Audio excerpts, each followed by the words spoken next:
ஒரு குழந்தை உருவாகிறதுக்கு 10 மாசம், ஒரு பட்டதாரி உருவாகிறதுக்கு 3 வருஷம். ஆனா ஒரு தலைவன் உருவாகிறதுக்கு ஒரு யுகமே தேவைப்படுது. தஞ்சாவூர் கோபுரம் தான் தலப்பாக கட்டிக்கொண்டு நடந்து வாரத போல் நம்ம ஐயா வாராரு.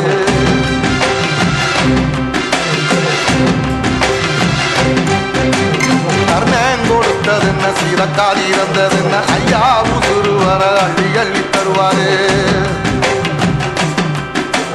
சாதி சாதிக்கு ஒரு சங்கமற்ற நாட்டுக்குள்ள எல்லா சாதிக்கு ஒரு கோயில் போல வராது. இல்லை என்பதையே இல்லாம செஞ்சவர் தென்பாண்டி கேரளாத மேல வராது.